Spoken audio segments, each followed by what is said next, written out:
Hi guys, this episode is sponsored by Mochi, the hottest South Asian relationship app out right now. What I love about the Mochi app is it's the first South Asian app that's inclusive to all genders and open to all sexual orientations.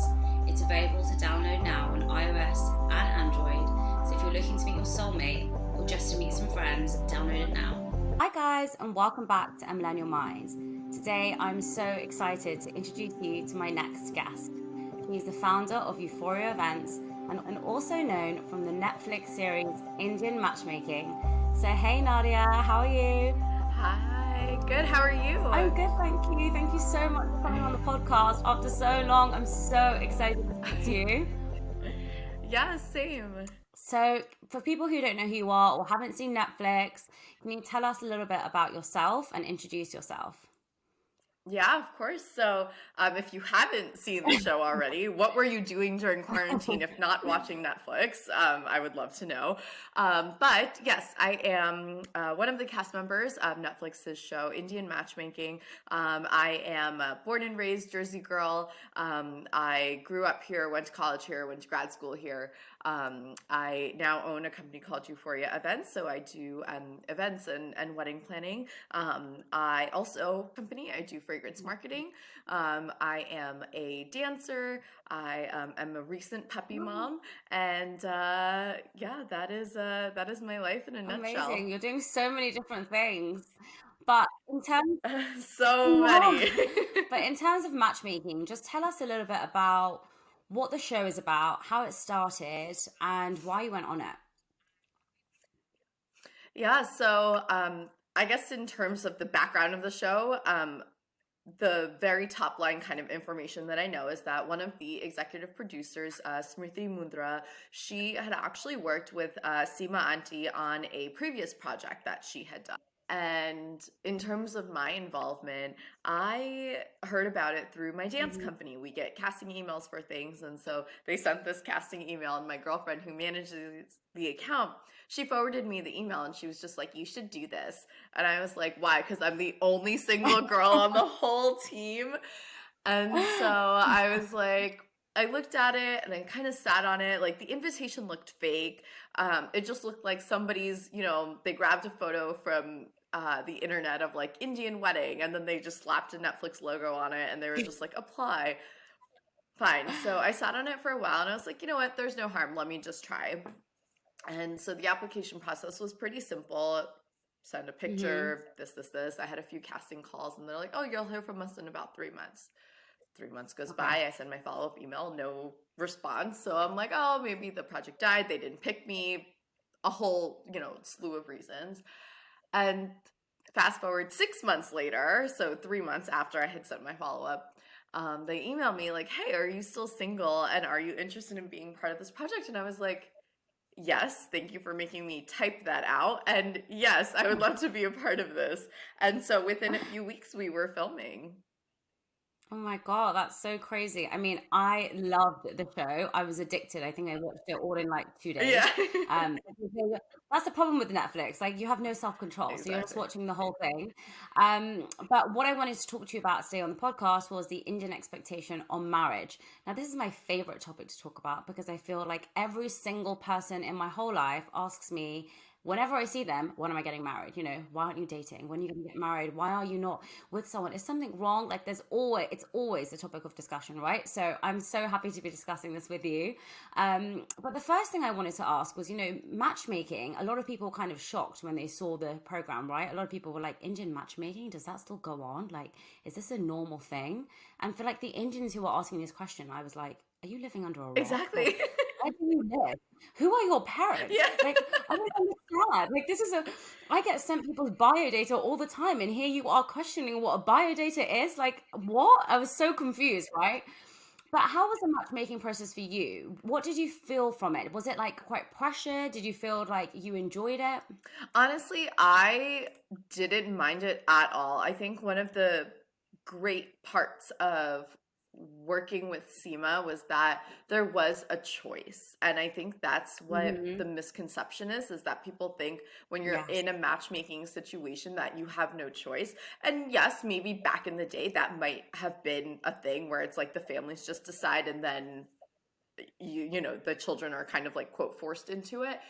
But Mm-hmm. now I think as matchmaking has evolved, I think the choice is there. The options are presented to you in the form of a bio data or, you know, just meeting the person.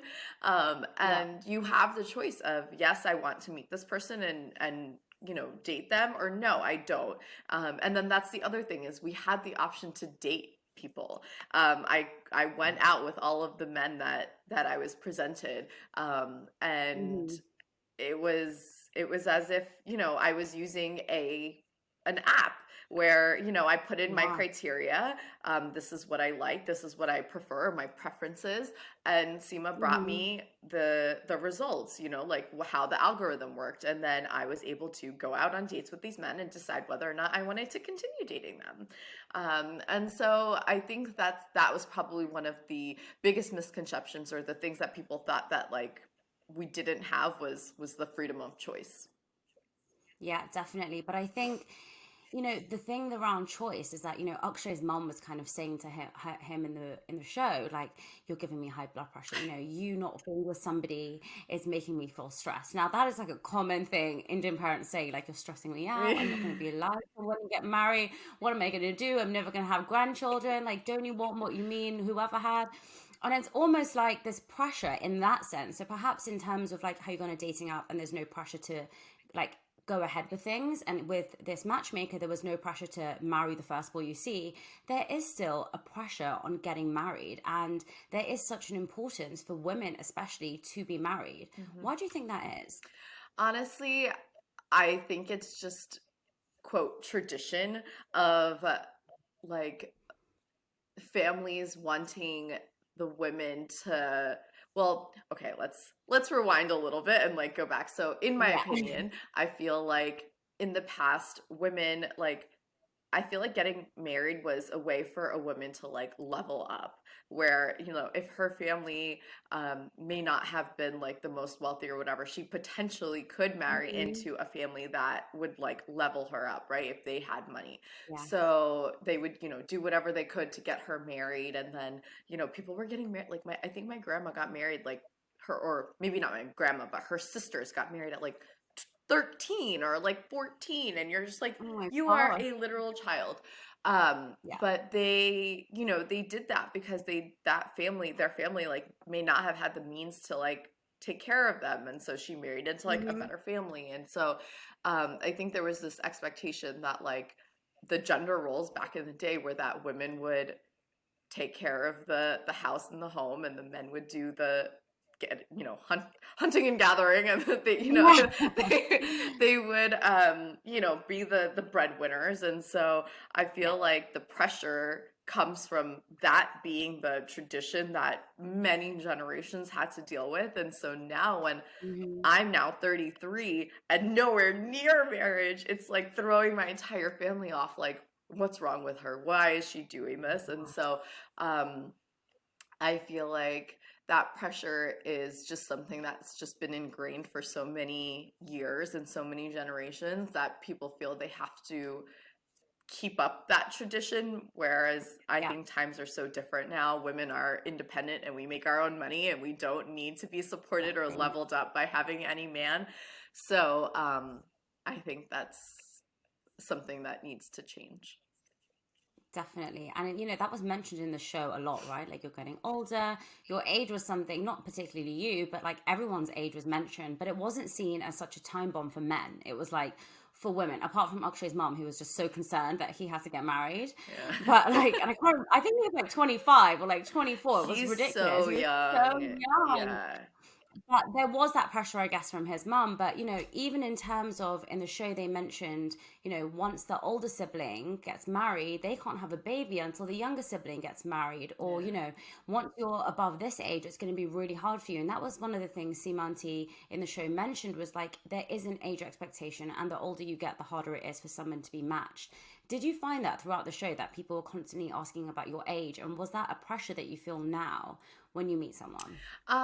I don't think on the show that was a concern from for me, or at least like in my part of the story, even though my age says one thing, I still feel like I'm 21, like living my best living my best life.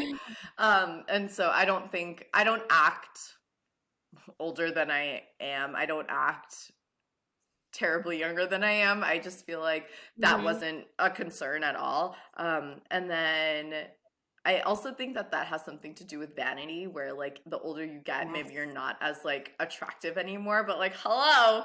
So I don't think that that was much of a concern. But in real life, when I'm meeting people, I don't think that it's a concern, because like I Mm-hmm. said, the men I'm going out with are older, or generally Mm-hmm. are older, and they are, you know, some are looking to date like 21-year-olds, but most of them are looking for somebody who is, you know, at their age, in an appropriate age Exactly. group for them. And so I think there's just this general understanding that, you know, people are just older now. That's how dating is. So Yeah, I mean, people were making comments to my mum when they were like, "Does Shivani not want to be with someone? Does she want to be an old bride?" And I'm like, "Old bride? Like, I'm 27. yeah. I'm confused. Like, how am I going to be an old bride? Or like, do you think I'm suddenly going to like have wrinkles all over my face Right. within the next 5 years if I choose to Exactly. not get married?" So there is this obsession. I think you're right with the vanity aspect of it as well. Yeah. But what were your experiences with this? Because, in an Indian community, normally you're not meant to be speaking to a boy until you're 25. You're not allowed to speak to anyone during school. You're not allowed to speak to anyone during universities, because the focus of everyone, the focus that your parents tell you is like focus on your Studies. studies, right? Like, do not talk to any boys, don't date anyone. I mean, then you turn 25 and everyone's like, why are you getting married? Right. Like, why are you going to become an old bride? So it's like this weird timeline that we have. I mean, my parents were not as conservative, so I was allowed to have friends and boyfriends, but there still is this kind of like timeline. And someone came round actually a couple of, well, actually now 6 months ago, and they were like, you only have 2 years left. And I was like, two years till what? And they were like, until you reach your prime. And I was like, I'm so confused. At that point I'd like just turned 27, Uh-huh. and I was like, I have 2 years left, you're saying, and then I'm in the bin. Like, then I'm left off the shelf. And that is like the most common phrase I hear that No. people ask me all the time. Like, you're going to be left on the shelf, right? I'm like, what does that even mean? Like, I'm not just this product that's going to expire and then never be able to date anyone. God forbid, post 35, I will never be able to be with anyone in my whole life. But what were your experiences with this growing up? Growing up, my parents were pretty chill. I like had a boyfriend in high school, right? Like in high school, it's like you go to the movies together, or like, you know, cute little things, you go to the mall. So they were cool with that, but it was always still this kind of like touchy subject. Like they would let me have a boyfriend, but like I wasn't able to do the things that like my white friends were able to do with their boyfriends. Um, and then in college, I mean, I lived in the dorms, so like my parents weren't with me. But when I, you know, would try and like bring a boyfriend home for Thanksgiving, or like if we were at Christmas or something like that, it was always like, how Mhm. come I'm not allowed to have a boyfriend? Even to this day, like my younger cousins like bring their boyfriends to weddings, or they have like plus ones and they're like blah I blah blah. know. And I'm like, Mom, Dad, can I bring like this guy I've been dating for 3 years? I'm not dating it. Can I bring this guy I've been dating for 3 years? They're like, no, what are people gonna say? I'm like, I'm older than everybody here. Everyone's expecting me to like have a boyfriend. Like, I think it'll be okay at this Exactly. point.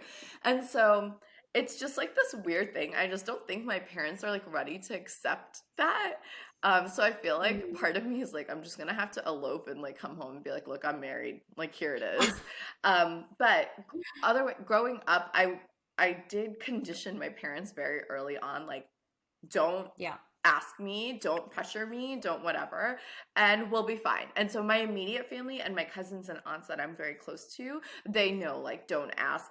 I will tell you when I'm dating someone. I will tell you when something's happening. If I need your help, I will come to you, right? And Yeah. so I don't get the pressure from them, but it's all of my extended family, meaning like my nanny's sisters and all of the aunties and the uncles, like, oh, when is it your turn? When is it your Mhm. turn? So they're the ones I get the questions from. I just make a joke and kind of brush it off and we move on. But Yeah. my immediate family and like those, you know, part of my extended family that I'm very close to, they know not to ask me anymore.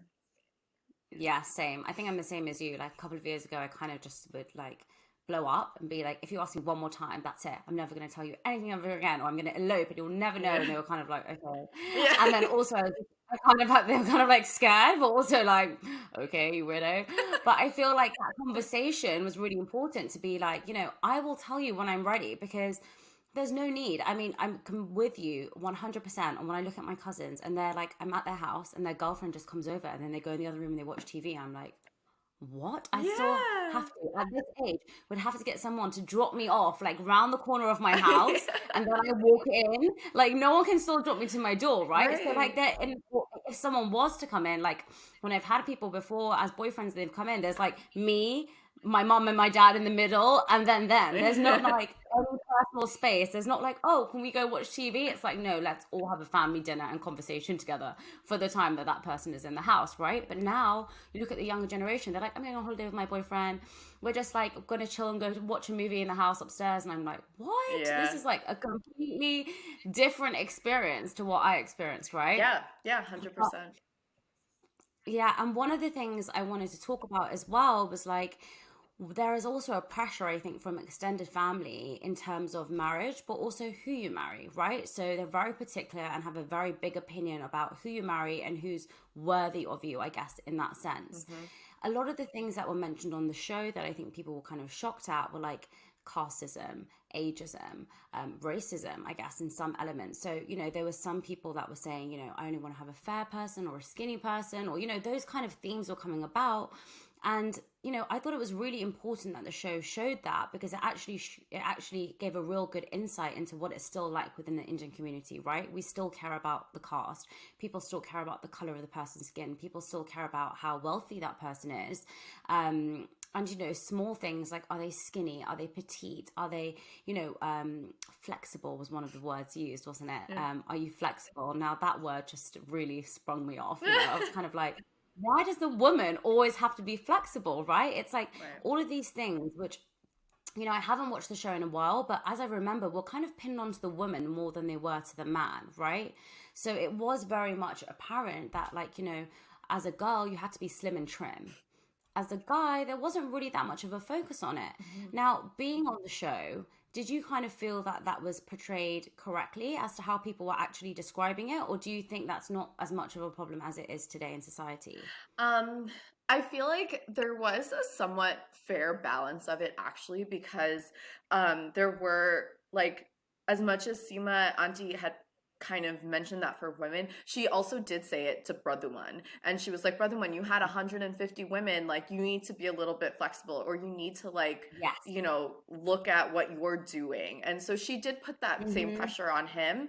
And Mm-hmm. so part of like what had happened was that like when people watched it there was like only a few mentions of like the color and cast. It actually like didn't Yeah. come up as much, but I feel like Mm-hmm. those triggers like people really attached to them and then that's where like these conversations happen. But the thing is that this wasn't filmed many years ago. This was like very recent and I Exactly. think it was the mirror that the entire community needed in front of them to see like this is still happening. These are real conversations. But then the problem is that like when you download a dating app and you are looking at the app and you're filling out your profile, it asks you, what ethnicity do you Mm-hmm. want? What body type do you want? It says, it'll say like athletic, trim, like, oh no, slim. It'll say like Mm-hmm. fuller or whatever the terms are that the app uses. It'll say, what education do you want this person to have? It'll Mm-hmm. say what, almost anything, how tall you want this person to be, how old, what age bracket do you want this person to be. So I don't think that it's Mm-hmm. anything like everyone has their preference of what they prefer, and that's everybody's, that's somebody's Yes. choice, right? And so part of me part of me thinks that these conversations are just to find out, just information gathering, like from the part of a matchmaker. And this is part of her job. Like, what do you prefer? Like, are Mm-hmm. you physically attracted to somebody who I don't know, is really tall, or who might be like your same height, or who might even be a little bit shorter than you. And so the information gathering is a necessary part of being Yeah. able to put two people together.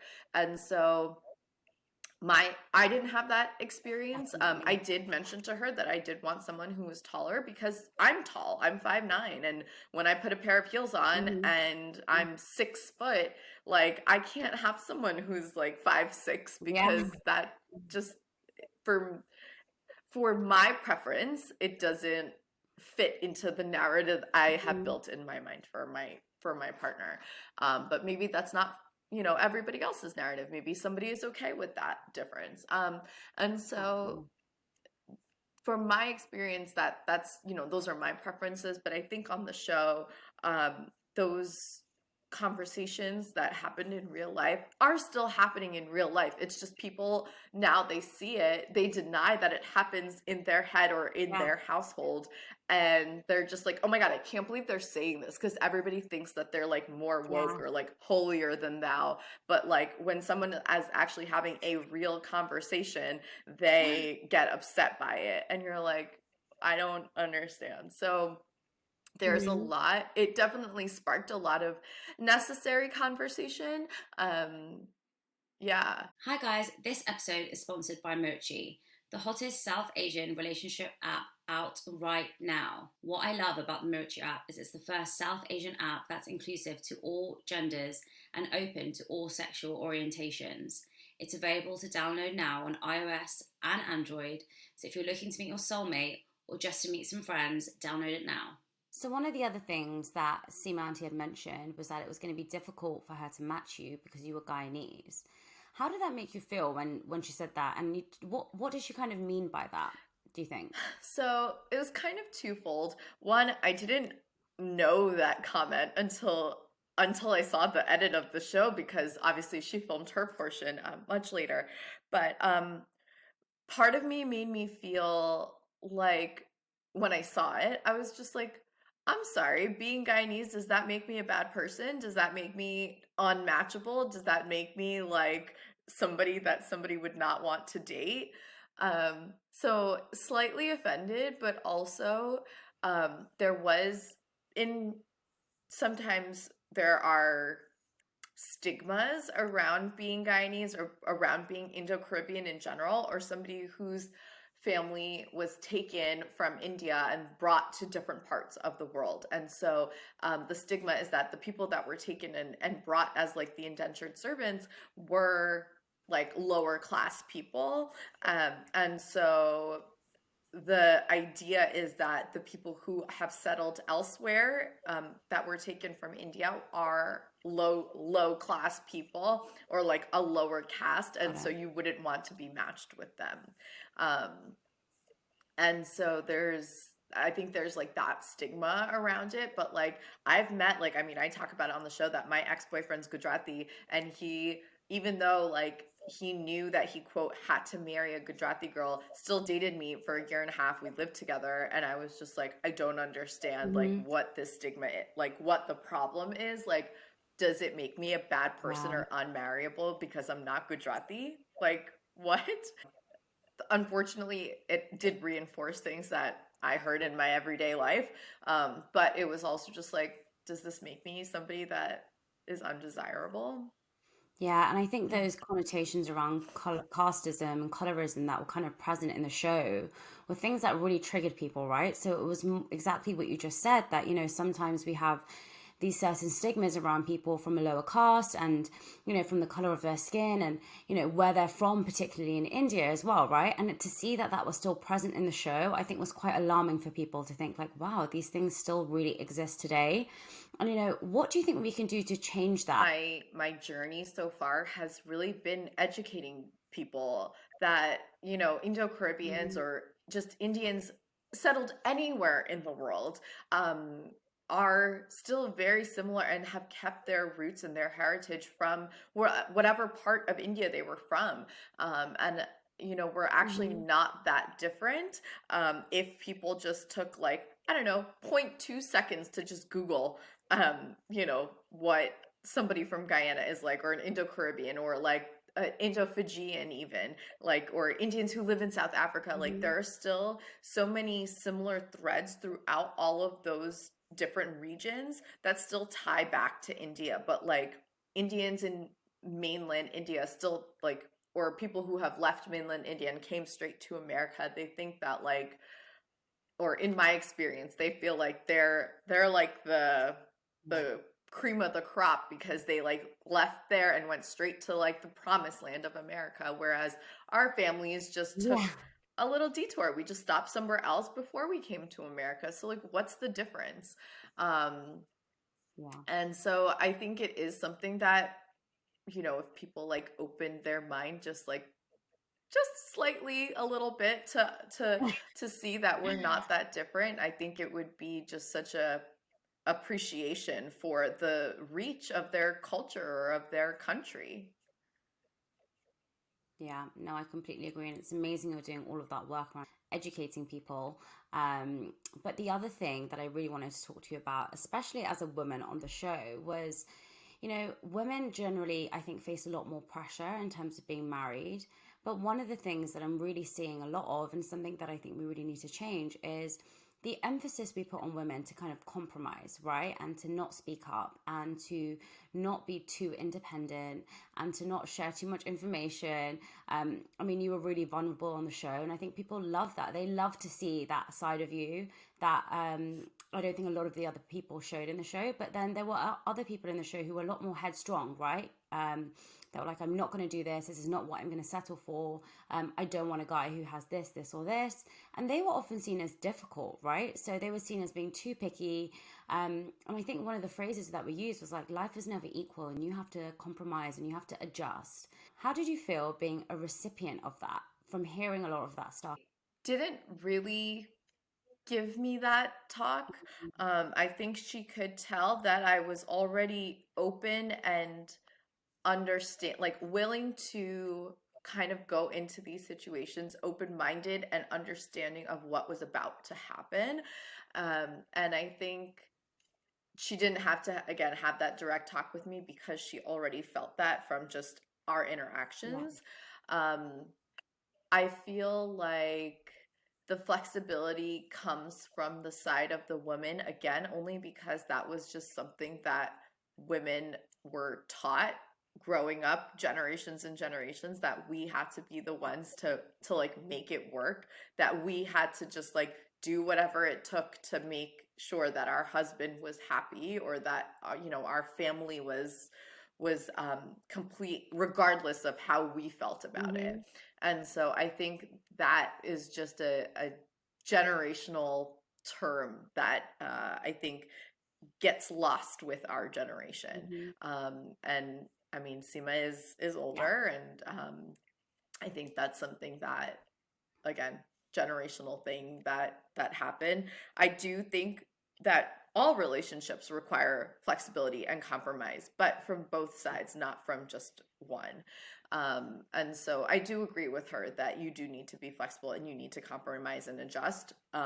But both people need to be flexible and compromise and adjust, not Mm-hmm. just one person. No, definitely. I think going back to what you said in the beginning, this was a choice, right? You guys chose to be on the show. You guys chose to have a matchmaker that was going to decide around giving you options for your relationship. So if you weren't open to that and you weren't willing to kind of try it out, then I kind of understood it from her point as well. I think what in the show was quite sometimes triggering was when it was like the parents of the people on the show that would say things like the girl has to be flexible, and it's like, okay, but is your son flexible? Or like the girl has to be slim and Mm-hmm. trim. Okay, but is your son that? And I think there's this different expectation on parents who want one thing for their son and another thing for their daughter-in-law, right? And another thing for their daughter and a completely different thing from their son-in-law. So it's about like those Right. expectations that I think were quite frustrating for people to watch, to see how people will still have such a different idea of what their child is to what they want who they want to marry, right? They're just like, they are perfect, they are Yeah. the light of my world, and then the person they marry are just like, idiots or whatever the term was used. Yeah. Sometimes it was like really harsh, but you're almost like, do you have no self-awareness of what your child is Yeah. like? And so, I think that was quite apparent in the show. And I think that's where those themes of, I think a lot of it, like you said, was targeted at Seema Auntie because she was kind of stating the things people wanted, but she wasn't speaking like that's her opinion. She was essentially just saying, this is what people want. And she was kind of the messenger in that. So she was shot down a lot, I think, and critiqued a lot in the show. But like we said, marriage and dating is almost like a taboo, almost like a weird state. But however, we're kind of seeing that change, right, with our cousins who are just bringing their girlfriends around and boyfriends around, whatever. But marriage is still, when you are unmarried and above, I think the age of like 27, 28, I would say, even younger sometimes, people still have this kind of taboo against you, right? So there's, like we've said, this phrase is like left on the shelf. You're going to be left behind. You're going to be unmarried forever. You're not going to be able to have children. You're not going to be settled. That word settled is like the most confusing word to me. I don't think I'll ever be settled in life. Even my life isn't settled now. If I had a husband and two children, I think I would just be a mess. Like, what? Why do people think that that would make me feel more settled? I feel like I would just have more white hair and that would make me more unsettled. But whatever, that's what people say. But this expectation can be really toxic for a lot of people, and having constant negative comments thrown at you can be quite hard. How do you cope with that? And did you actually get a lot of comments post the show? I so I'm very grateful that I did not receive much hate messages or critical critiquing messages from people. Most people would send very supportive, very like caring, kind messages, and it was just so Mm, sweet, like the outpouring of love.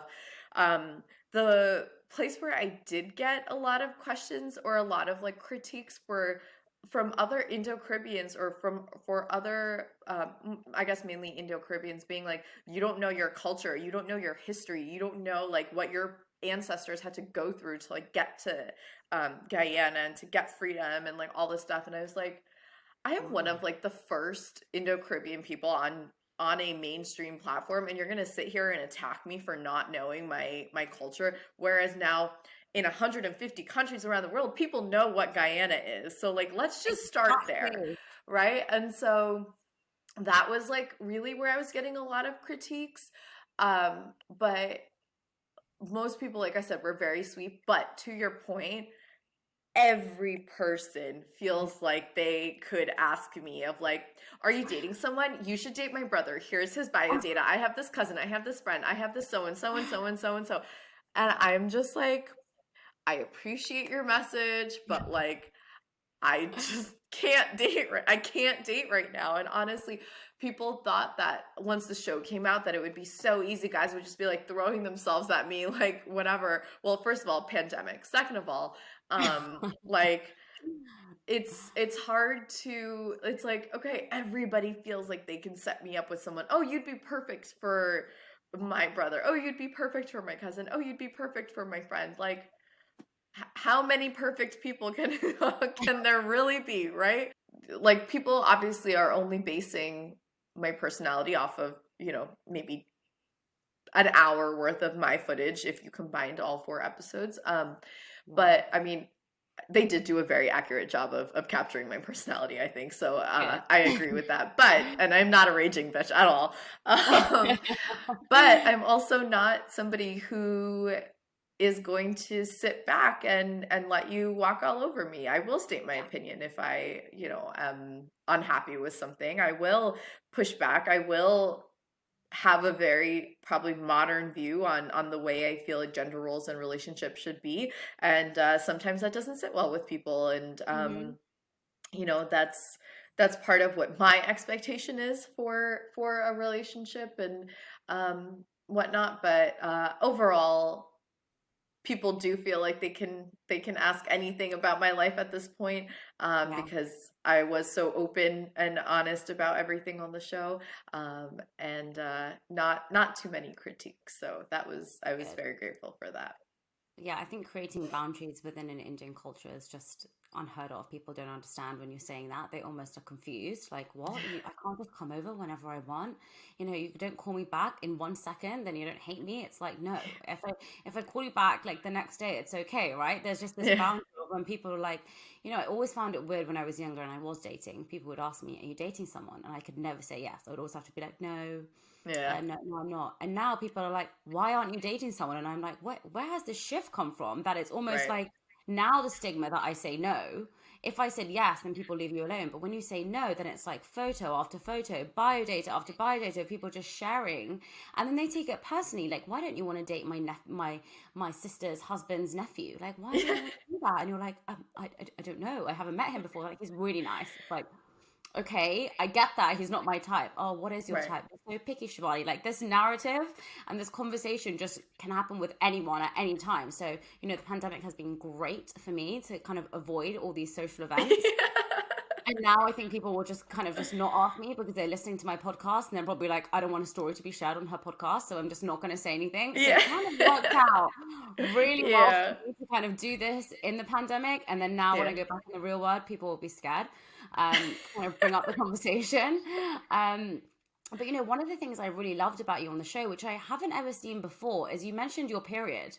Like, I know that seems like a really small thing, kind of a groundbreaking moment for me watching that because I haven't really seen actors, especially within Bollywood or, in the kind of Indian film industry, mention like, my period makes me upset, my period makes me hormonal, my period brings out different emotions to me. And I think that's where a lot of people find it difficult to kind of have those conversations at home. Number one, because in terms of within an Indian household, women just are just they don't speak about things like that Yeah. openly, right?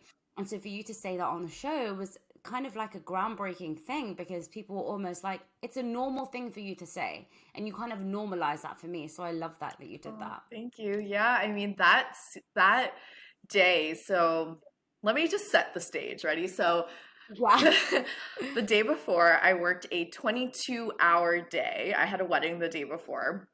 So I was working, we were filming. I went to sleep that night. They were like, we're gonna be at your house at 8 a.m. to set up. So I got home after working that long of a day. I had only a few hours sleep. I woke up that morning and the first thing we were shooting was the scene in that white dress. Mm-hmm. And I woke up, was getting ready, and then I realized I got my period. And I was like, I just got my period. I have to go wear this white dress and sit on the couch and like talk about, what has happened, what's transpired over the last, few days and whatever. And I was just like, oh my goodness. So I get ready, we're sitting, and every question just like dug a little bit deeper. And so I forget the question that she had asked, and um, I I was just like, I was like, okay, hold on, like I need a minute because like Mm-hmm. me after answering the question, I just felt like this, like you feel like that lump in your throat, right? And I was just like, I just need a second. She's like, what's happening? And I was just like, I just feel it. And then it all came out, right? I was like, everybody's moving on. And I'm just a very optimistic person. And so I am always like, oh, like everything's fine, la la la. And that was the just one moment where I was like, you know what? Everything's not fine. Yeah. I hate that I'm not, quote, moving on with my life. And although I'm doing so many things and my life is moving at the speed of light, I'm not moving on in the way that I'm expected to move on at this age of my life. And so I broke down and I was like, okay, I started sweating and I was like, I know that this is because of my period. I'm like, oh, I hate having my period. And so when I said that, I knew I was still mic'd up. I knew they were still filming. And I was like, oh my God, I hope they cut that out. And I mean, I didn't say anything and I was just like, Yeah. whatever. Yeah. So we ended up cutting and then I like kind of just calmed down and whatever. And then we continued. But when they kept that in, and I saw it play back and I was like I loved it. I was like that was actually one of my favorite moments in the show or as part of my story, and Yeah. I was just like, okay. And then like you said, it did spark a conversation of like women can talk about their periods. Almost every woman in the world has their period at some point. And it's just something that's normal. Yeah, and we need to make it more normal. Like, people don't say openly, guys, I'm having a bad day because I'm on my period, and that's okay. We should be able to say that, right? But people are almost like freaked out by when you say that you're on your period, and it's like it's a very natural, normal thing. We really need to normalize it. So Yeah. I love that you did that, and I thought it was so Thank you. powerful. Yeah, and the great thing is that like so part at work I actually am like our quote resident fem care expert. And then I also, got the opportunity because of that to work with so many women, women and girls organizations that are trying to kind of like fight this like period stigma of that like women Hmm. are dirty during their periods and that women are not you know, deserving of having like Yeah, basic sanitary, needs. And so that's been such a great, I guess, like byproduct or like that's side effect amazing. of the show. That's amazing. And within the Yeah. Indian culture, we have a lot of superstitions, right? And if you're on a period, you can't go near something. If it's a Wednesday, you can't cut your hair. If it's a Tuesday, Yeah. you can't, like, I don't know, go outside for more than 10 minutes. Like, all these weird things that we have in our culture, that one of the things that we really need to break down is is the superstitions around period, and how you can actually work on your period. You can pray on your period. You are not dirty. You can touch things on your period, and it's not going to turn into flames, right? So Yeah. we have a lot of these superstitions, and I love that you broke that down. So that was incredible. Thank you. But one thing you said, which I think is so powerful, is that you had this idea of where you needed to be and where you were, right? And I think, especially for a lot of Indian girls, I thought I'd be like married and have 3 kids by the time I was 25. And Oh, I'm not. same. Like, here I am, 27, not near to any of those things. And, sometimes, as much as I am an advocate of fighting for, fighting against these stereotypes, people often forget that it still affects me, right? So even though I will say all the time that we shouldn't feel pressured, and I'm not going to marry someone or have children because of a timeline, and I won't, doesn't mean that the 26 years of my life that I've been conditioned to believe that I'm old and it is a bad thing that I'm doing about speaking up about it. It's something that I'm being too picky about. Yeah. All these things that we've been conditioned to believe, I'm having to unlearn them. So when people say, yeah, but you don't really care, and it's like, not succumb to the stereotype doesn't mean I'm not affected by it, right? And I think this Right. expectation we have on women is still apparent. Yes, I don't think people are marrying people when they're like 19 because they have to. Do some people still feel the pressure by the time they get to their mid 20s to find someone? 100%. I truly believe that people are still Yeah. not able to unlearn the whole life of learning, right? If they're unable to Right. unlearn all of these thoughts and things that we've been told through society, and these societal expectations can still have a really toxic effect. But what's the one thing you'd like to change around the Indian expectation towards marriage or dating, in fact, as well? That like dating is okay. How are you? I always say this to my parents. I'm like, do you just expect that my husband's just gonna walk through the door? Like, I have to date somebody to know if I want to marry them. So like, why are like exactly, we mentioned this like a few times during the podcast, like how like if dating is such a taboo and then like all of a sudden at a certain age the lights like the light switch flips, the other way and they're like, "Oh, how come you're not married yet?" Well, you didn't let me date anybody. So how am I supposed to know that I want to marry somebody because I wasn't able to date them before? That is, yeah, probably the number one thing is that like you let your kids explore dating, Yeah. explore different types of people and find out what they like and what they don't like and what who treats them right and what lessons they need to learn in dating before jumping into like head first into marriage. And I think I understand those pressures, like what you were Mhm. just saying is that like I'm 30, I just turned 33 in December, and it is, as much as I had that plan too, I was like, I'm going to be married by 25 because my parents had me when they were 25. So I was like, okay, I'm going to have both of my kids before I turn 30. I was like, don't care like when I get married, but like before 30, I want to have 2 kids.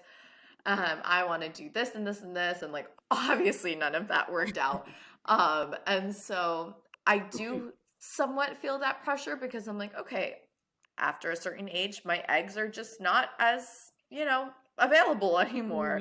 Mhm. And so like, what does that look like for me? Does that look like I have to freeze my eggs? Does that look like I have to, maybe potentially get a shot every day that I have my pregnancy? Does that look like I'm gonna be, 40 when my kid's in fifth grade, and then, like whatever it is. And so that's just gonna be my story. But I do feel that pressure from myself only because biologically it might not be possible later on. But I am also open to adoption. So Yeah. that having that option, I'm like, okay, I feel a little bit better. But that that kind of unspoken pressure, like you said, having to unlearn that I don't need to, quote, settle for anybody. I'm not going to settle for somebody. I hate when people say settling down, because it's like, why am I going to settle when I don't want to settle? I don't want my life to be settled. I want to continuously be moving and be moving forward with this person with me. So settling for somebody is not like an option, right? And at this point, I've accepted that, like, if I'm not going to be married, like, whatever, I'm not going to be married. I'm just going to live my best, like, single life. Yeah. And so there's also that idea of, like, I actually don't want to be an older mom. And I said, by the time I'm 36, which seems really soon, which it is, 3 years is not a long time. I had said 36 or 37 that I would want to either have, some type of procedure where I would, get pregnant, or adopt, because I was like, I do want to start that phase of my life. And I am kind of like putting that pressure on myself, but I don't need a man to do that. I don't need a husband who might not like want to have a kid, or who might not like want to do this with me. And I mean, it is what it is, but it's my life, and this is, I do want to be a mom, and if that's the way that it's going to happen, then it's going to happen in that way. And so, yeah, but if I could change something, it would be, let your kids date, and don't expect them to just go from not dating to married from like overnight. Cause like, what is that? But also like being able to have the conversation around sex, because as soon as this absolute second you're married, the very next question is, when are you having kids? Well, I'm sorry, I've never had the sex conversation before. Like, where do kids come from? Like, all of a sudden it's like, oh, now you're married. Like, so now you're an adult. Now you can sleep. Your boyfriend can come sleep in your bedroom, or like now, like all of this stuff can happen. All of the timelines and like the way that like everything just switches literally overnight just blows my mind. When you're married, it's like the seal of approval, right? Yeah, but why? I have no idea. I think it's more just we've been conditioned in that way to think once you're married, everything's settled. Like we said, everything's proper. So anything before that is almost like a scary conversation. It's too awkward. It's like within the Indian community, generally everything is awkward to mention, but that conversation is like even more awkward. But dating, and just to kind of add to what you were saying, the reason why it's harder now to have that conversation around dating is so much harder than it was like 15 years ago. You know how you now have the three dots that are showing you when someone's typing. So you're like constantly on your phone. You now can see when someone's read your message. You can now, like, people now ghost you. Like, people, when I tell my mum about that, she like doesn't understand what that means. She's like, what do you mean they just don't reply? Like, maybe they're just busy. And you're like, no, they're ghosting you, mum. You don't understand. And she's always like, I don't get it. Or like, you see their Instagram story, but they haven't messaged you back, or they're online on Facebook, but they're not online on your phone. It's just like this constant mind game. It's just so much choice, like the paradox of choice. Like there's so much choice, you never know who to choose, right? So it's so difficult, because now you have the option to meet somebody on an app. You have the option to meet someone in a bar. You have the option to meet someone on holiday. You have the option from like a friend of a friend. Our parents literally had like who lived next to them, and family friends. And so they're like, you have so much choice. And it's like, yes, if someone offered me 10 packets of crisps and I had to choose one, it would be so much harder than if someone offered me 2 packets of crisps and I have to choose one. And they're always like, we don't understand that example. It doesn't make any sense. And I'm like, forget it. Like, dating is so much harder in the 21st century than it was like when my parents dated, right? It was completely different. So I do think that's why it's also harder for people to commit, because there is that whole paradox of choice. But it shouldn't be such a bad thing if people are dating at a later age. And I would really encourage people who are listening and watching this kind of try and unlearn as well all the things that we've been taught, because I had these preconceptions around people who were 30. Like if someone was like 27 or 28 and unmarried, I was like, whoa, they're crazy. ugly, like they're never going to get married. And like now I'm like, oh my gosh, like I was so judgmental because these were the things that I was Yeah. taught, right? And like unfortunately, you only learn things when you kind of go through them. So I kind of want to share that message around making sure we all are trying to unlearn things before we go Yeah. through them, so we can kind of have that understanding and that compassion for people that are going through that, and we don't add to the pressure and the toxicity of it Yeah. all. But thank you so much for coming on the podcast. I have had the best time talking to you. I feel like we could actually just cover so many more Yeah. topics, especially around dating.